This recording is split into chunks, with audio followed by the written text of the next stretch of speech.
It was loud in the gym, not from music, not from the clank of weights. It was one voice cutting through everything. "You think just cause you're famous you get a free pass in here?" the trainer barked, stepping forward aggressively. "This ain't Hollywood, mate. It's real work in here." The crowd of gym-goers had stopped what they were doing. Some stared. Others pulled out phones. A few exchanged quiet, nervous glances. Jason Statham stood near the edge of the squat rack, calm, shoulders relaxed, hands at his sides, not responding, not moving. Just watching. But the trainer, big, loud, and clearly used to being the center of attention, wasn't letting it go. "You don't drop weights in my gym," he snapped. "You don't cut the cue. And you don't act like you're better than the rest of us because you did a couple of movie stunts."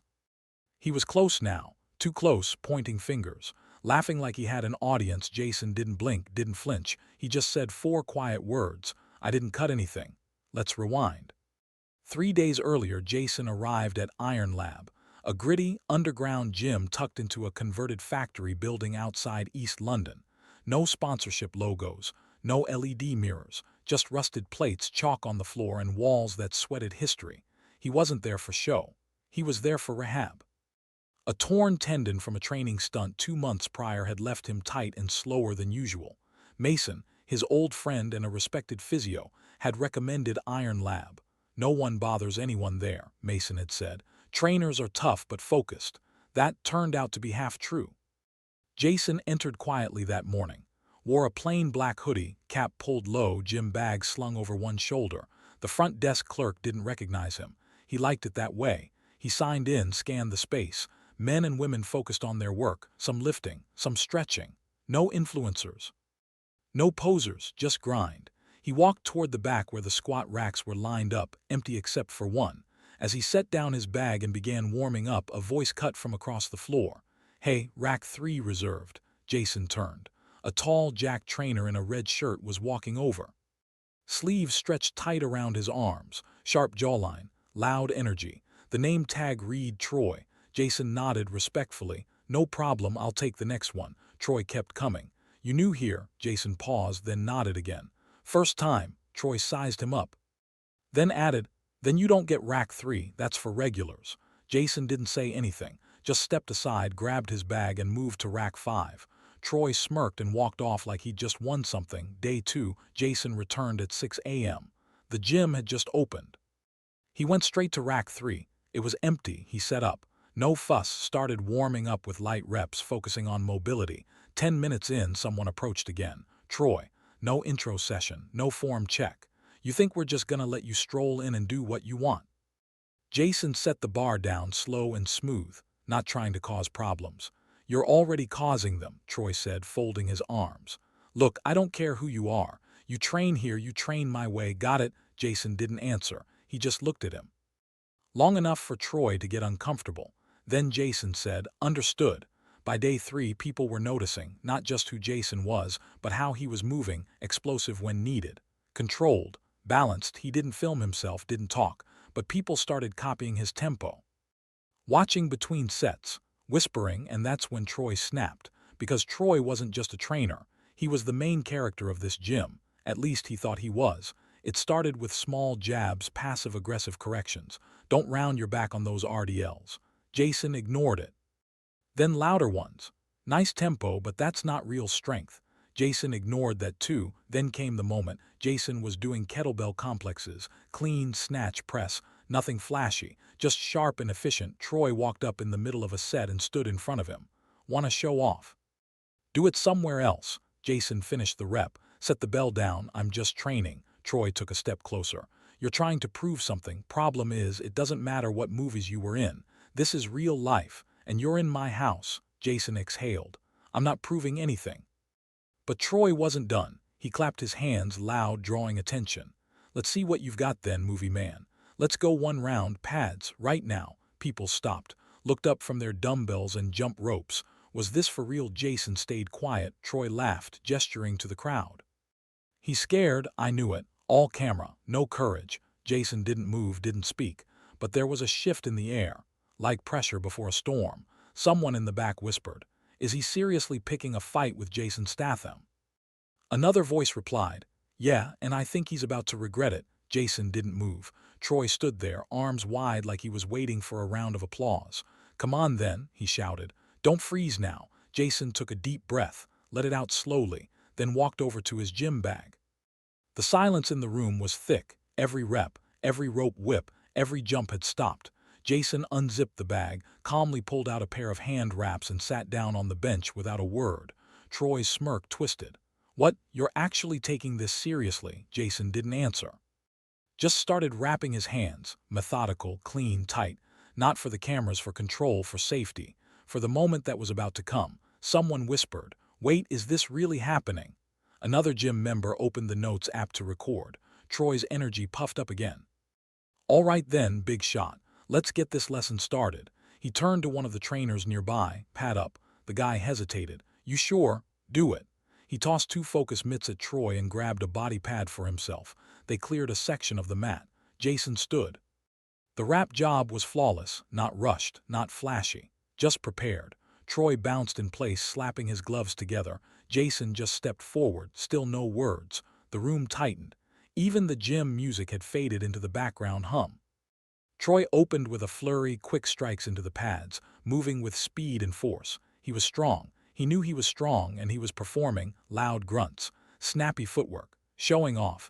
Jason just watched. When it was his turn, he stepped up with no announcement.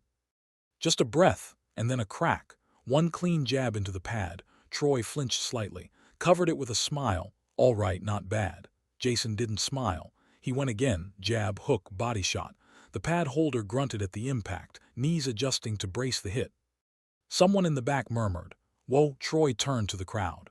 Okay, let's turn it up." He fired a combo again, but this time Jason stepped in, slipped a strike, tapped the pad lightly, then reset. He wasn't just reacting, he was reading. The crowd noticed.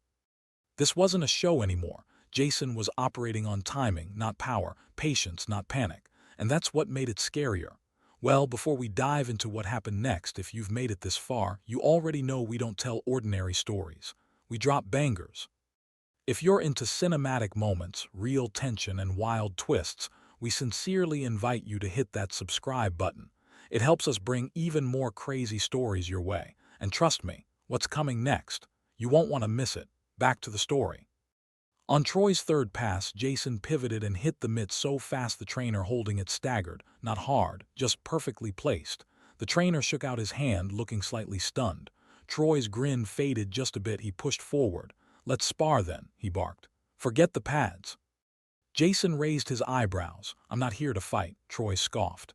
"You're already in it, mate." The gym held its breath. Jason stepped back, then said quietly, "I'm not proving anything to you." Troy moved closer, but Jason's voice cut through. "This isn't your gym." Troy blinked. "Excuse me," Jason repeated it. "This is their gym," he said, motioning to the crowd. "You just yell the loudest." The silence got deeper, because everyone realized he wasn't wrong. People had stopped lifting. They were watching. Troy turned red. "You think you can walk in here and make a speech? You don't run this place." Jason stepped forward. "I don't want to run it." He got closer. "But don't mistake silence for weakness." And then, for the first time, Jason really looked at him, not like a challenge, not like a threat.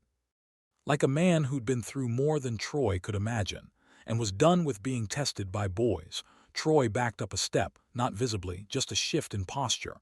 But Jason saw it. Everyone did. One of the younger guys near the back said quietly, "He just dropped him without touching him." Another gym member laughed nervously. Troy might have picked the wrong headline. Jason turned back to the pad holder, gave a small nod of thanks, then walked calmly to the row of benches, grabbed his towel, wiped his face. That was it. No chest beating, no insults, just composure. Troy tried to save face, clapped his gloves together. "All right, show's over, let's get back to work." But it didn't land. Nobody laughed. Nobody moved right away. Because the only one who looked embarrassed was him. Outside, Jason sat on the steps, fresh air, quiet. He didn't need to stay, didn't need to win, because he already knew power isn't in who swings first. It's in who doesn't have to. But that was just the beginning, because later that night Jason got a message from someone who saw the video. Someone who knew exactly what Jason had tried to avoid, and wanted to drag him back into it. By noon, the clip had hit 1.7 million views, not because of a knockout, not because of a brawl, but because Jason never threw a punch, because he didn't need to. A few seconds of silence. A few clean strikes on the pads. One stare that folded a man's ego in front of a whole gym. That's all it took. The caption read, "Gym bro tries to check Jason Statham. Bad idea, grimacing face." Jason didn't post it, didn't comment, he didn't even watch it. But everyone else did. Gym vloggers, fight analysts, even ex-military guys reacting to his stance, the way he moved, the calm posture. "You don't learn that in acting class," one of them said. "That's training. Real training." Inside Iron Lab, the energy shifted. People didn't look at Troy the same. He tried to joke it off. Claimed it was staged. Said he let the guy win. But the silence that followed said it all. Troy wasn't the king of the gym anymore. He was just the guy who tried to make a name off someone else's and failed. Jason returned the next day, same hoodie, same tempo. But this time people nodded. Quiet, subtle nods, not fans, not starstruck, respect. He stayed for an hour, did his work, and left without a word, until he got the call. The name on the screen made him freeze. Darren Blake, a former close contact trainer from Jason's pre-Hollywood days. Ex-private military, ex-do many things. Jason hadn't spoken to him in years. He let it ring once more, then picked up. "Darren." "Been a while," the voice said, calm, raspy, like gravel under tire tread. Jason didn't reply. Darren continued, "I saw the clip. Nice work." "You always had that calm kill switch," Jason exhaled. "What do you want? A favor?" Jason shook his head. "I'm not doing this again." Darren chuckled. "You don't even know what I'm asking." Jason cut him off. "If you're calling me, it means trouble." A pause. Then, "Meet me tonight." Hyde Park, quiet side. Click. That night, Jason sat on a bench just as the streetlights buzzed on. The park was empty. Then Darren appeared, same leather jacket, same combat boots, same dead serious expression. He didn't sit. He just stood there looking out at the trees. "I've got someone following me," he said. Jason raised an eyebrow. "So you called me?" "Because I trust two things about you," Darren said. "You know how to watch and you know how to disappear." Jason's voice dropped low. "I didn't come back for games." Darren finally turned. "This isn't a game. It's connected to something you left behind. Remember the Istanbul op?" Jason's stomach turned. "I buried that years ago." "Yeah," Darren said. "But someone's digging it up, and guess what? They found you first." The next morning, Jason went for a run. No hoodie this time. Just him and the early London chill. People noticed. Some tried to snap photos. He didn't stop, because the silence was gone. The gym video woke up something he'd tried to keep quiet. And now Darren was pulling on threads he knew should stay buried. Back at Iron Lab, Troy watched the comments pile up. Dude got schooled without even getting touched. Troy really thought he was the main character. Skull. "This is why you don't poke silent men in dark hoodies." He slammed his phone down, walked to the mirror, flexed his arms. He still had it. Right. Then he looked around the gym. Two of the newer trainers were copying Jason's tempo. People had ditched their Troy-style circuits and were training quieter, more focused. And when Jason walked in, they actually made room. That's when Troy lost it. "You think you can just show up and hijack this place?" Jason didn't even look up. Troy kept going. "What, you want my job now?" Jason calmly unloaded a plate from the barbell.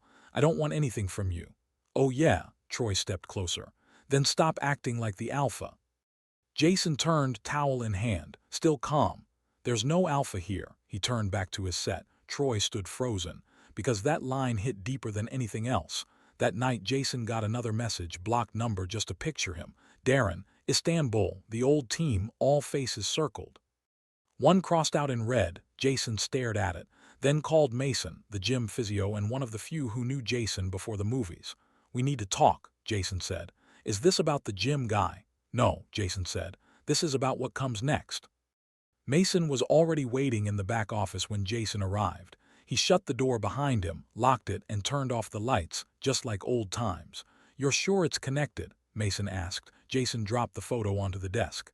"The one with the Istanbul team, faces circled. One slashed." He didn't answer. He didn't have to. Mason sat down slowly. "Is it Darren?" Jason nodded. "He says someone's moving quietly, looking for old names." "And they started with you," Mason said. Jason leaned forward, voice low. "I need access to your security feeds, last 3 weeks. Especially after that clip went viral." Mason blinked. "You think someone used that to find you?" "I don't think," Jason said. "I know." Meanwhile, Troy sat in the staff break room, replaying the clip over and over. At first, he tried to laugh it off, but the comments kept coming. Jason Statham handled that trainer like a disappointed dad. Troy built a gym out of noise. Jason tore it down with one look. Some men walk in quiet and own the room. It wasn't just about being mocked. It was about losing control. And now, everywhere Troy looked, he saw eyes that used to respect him, now watching someone else. So he made a decision. That afternoon, as Jason returned to Iron Lab, Troy was waiting by the front desk, still in his branded red shirt, but something in his face had shifted. Not just anger. Desperation. "We're not done," Troy said quietly. Jason gave him a look, calm, measured. "I'm not fighting you. You already did," Troy said, stepping closer. "And you won by doing nothing. You know what that makes me look like?" Jason paused. Then replied, "Like someone who mistook volume for leadership." Troy's jaw twitched. The receptionist pretended not to listen, but everyone heard. Jason moved past him, walked to the rear platform, and started warming up. Troy stood there for a long second before storming off toward the locker room. But he wasn't done. Later that night, Mason pulled the security feeds. He fast-forwarded through quiet sessions, group training, and Jason's solo hours, then paused. 2 days after the viral clip, a man had entered the gym, didn't sign in, didn't train, just watched. Every camera showed him watching Jason, then slipping into the staff hallway unnoticed. Mason zoomed in. Frame by frame, the man wasn't familiar, but his movements were military smooth. Controlled, not a stalker. A tracker. Jason reviewed the footage. "This wasn't just a fan," he said. Mason nodded. "You think Darren sent him?" "No," Jason replied. "I think Darren was the distraction." Back at his flat, Jason dug through an old safe under the floorboards. Inside was everything he'd sworn to never touch again: an encrypted phone, a burner passport, and a journal with 3 pages marked Istanbul, Geneva, and Manchester.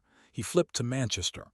Only one name was listed, Troy R. He paused, because that name wasn't supposed to be there. But it was, written in his own handwriting. Jason pulled out his old field phone, charged it, and waited. An hour later it buzzed, one message: "You're not the target, he is." Attached was a still from the gym cam, Troy standing over Jason during their first encounter. Jason froze. Because it all made sense now: the aggression, the setup, the attention. Someone had pushed Troy toward Jason on purpose, not to humiliate Jason but to expose Troy. Mason called. "You still in this?" Jason said nothing. Then, "I'm back in. But I'm not doing it their way." The next morning, Jason returned to the gym early. Troy was already there, gloves on, pacing the mat. Jason dropped his bag and walked over. "I know," he said. Troy turned. "Know what? That this wasn't just ego." Jason stepped closer. "This was bait." Troy stiffened. "You saying someone used me?" "I'm saying someone marked you before they ever filmed me." Troy scoffed, but Jason could see it, the flicker of fear behind the eyes. "Who?" Troy asked. Jason stared at him, then replied, "That's what I'm here to find out." But what neither of them knew was that someone had already broken into Mason's office and taken the footage. Jason stared at the gym floor. Troy was pacing like a caged animal now, full of adrenaline but no direction. "Who'd want to come after me?" he asked. Jason didn't answer right away, because in his mind he was rewinding back to that Istanbul op, back to the betrayal no one ever talked about, back to a name he'd buried, a name he now realized Troy had once been part of. "You changed your last name," Jason said quietly. Troy froze. "What?" Jason stepped forward. "It wasn't Randall back then, was it?" Troy's mouth opened slightly, like he'd been caught mid-lie. Jason kept going. "Your brother was part of that job, the one that went sideways." Troy's voice was low now. "He wasn't part of anything. He was the leak," Jason said. "And now they're coming for the family." Troy backed up. "No one's come after me before." "Because you stayed in the shadows," Jason said. "But then you tried to humiliate someone the world was watching. You didn't expose me, you exposed yourself." Troy dropped into the nearest chair. For once, he didn't look like the guy barking orders and flexing for cameras. He looked like someone trying to process how quickly life could spiral. Mason called. They wiped the backup servers. Footage from the gym's gone. Jason's grip tightened on his phone. "Whoever this is, they're covering their tracks fast. You think they're here for Troy?" Jason looked across the gym at the man who, a few days ago, had called him soft. "Yes," he said, "and they're already close." That evening, Jason and Troy met Mason in a nearby parking garage, off-grid.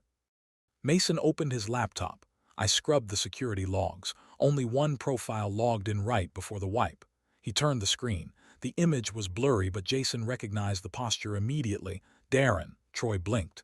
Your guy, Jason's jaw clenched. He was never my anything. Later that night, Jason found an unmarked envelope in his car windshield. Inside, a USB and a note. Still trust him. Jason plugged it in at his flat. A single video file opened. It was Darren, talking on the phone.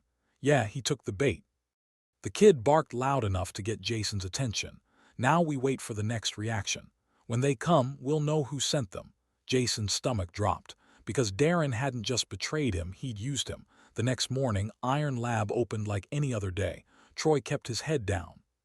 Jason didn't show up. Mason sat in the back office checking the new security layers.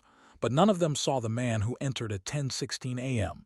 Baseball cap, gray hoodie, sleeves covering old tattoos. He signed in with a fake name. Didn't lift, didn't run. He just stood near the treadmills.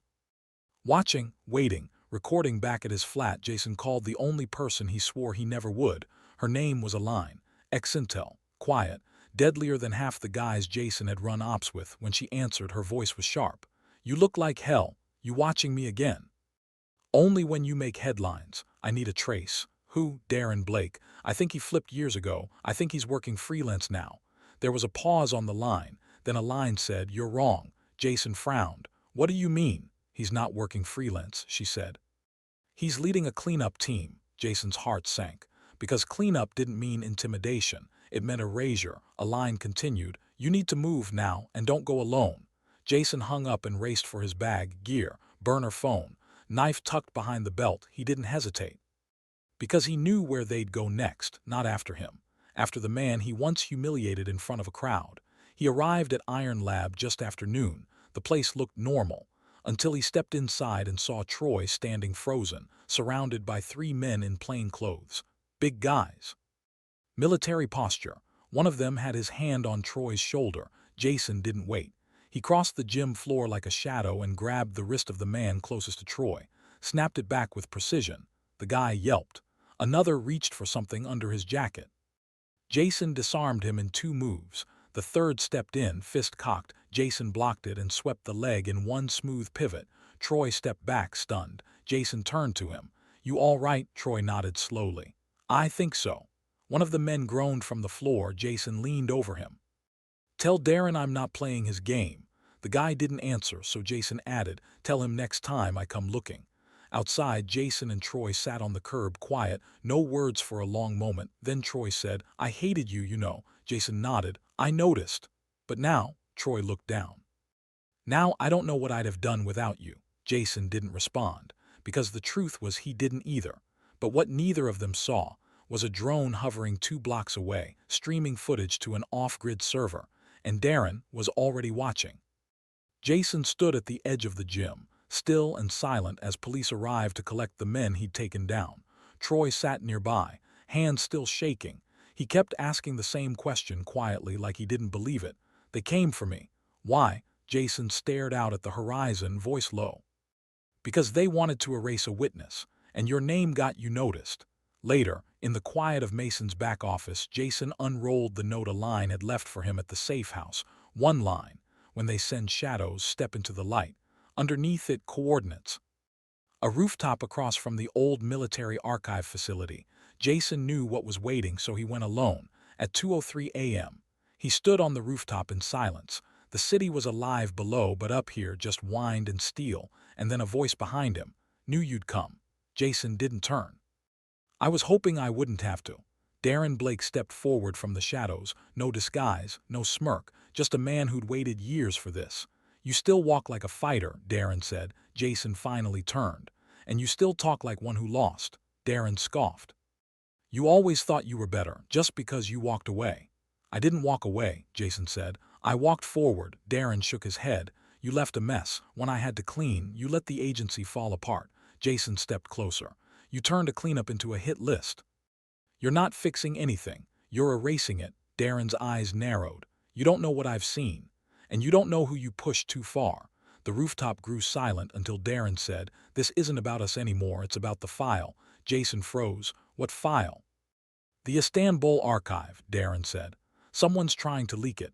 The footage, the operation logs, the names. Jason's chest tightened, because if that file got out, everyone involved, even the innocent, would be at risk, including Troy, including Mason, including kids at the gym who'd never even known what these men once did. Jason stepped forward, voice calm. "You're not stopping a leak. You're silencing anyone who might remember." Darren didn't deny it. He just said, "It's easier than letting the truth spin out." Jason nodded once. And then he moved. The fight was brutal, nothing flashy. No taunts, just two men who knew each other's timing, weight, and tells. Darren landed the first hit, a sharp elbow to Jason's jaw. Jason returned it with a rib shot that buckled the older man's knee. They locked up, broke, re-engaged. It was real, it was violent, and it was short, because when Jason caught Darren's wrist mid-swing and stepped behind him, he whispered, "I told you, I don't play your games."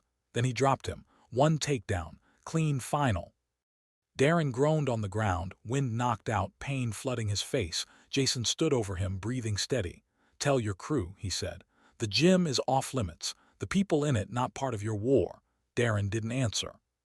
Jason added, "And if you come back," he didn't finish the sentence, because Darren already knew. The next morning, Jason walked into Iron Lab before the doors opened. Troy was there, sitting on the bench, sipping water, looking more like a man than a trainer. "You okay?" Jason asked. Troy nodded. "You?" Jason sat beside him. "Used to this," he said. Troy chuckled lightly. "Wish I could say the same." There was a pause. Then Troy said, "You didn't have to protect me." Jason looked over. "No," he said, "but someone once did it for me. That's why I'm still here." By noon, a new poster hung near the front desk. A black and white photo from the clip that started it all. Jason standing still. Troy mid-rant. The caption read, "Sometimes silence is louder than ego." Later that week, Troy taught a new conditioning class. Jason stayed in the back, not watching as a judge, just present. Mason walked over and asked, "You staying in town?" Jason shrugged. "Maybe. You ever think about doing something more permanent with the gym?" Jason raised an eyebrow. Mason grinned, like co-own it. Jason didn't respond right away, but the thought hung in the air, not as a threat, but as a future. That night, Jason walked through the city streets. No hoodie, no hat, just him, at peace. Because for the first time in years, he wasn't just avoiding the past, he was facing it.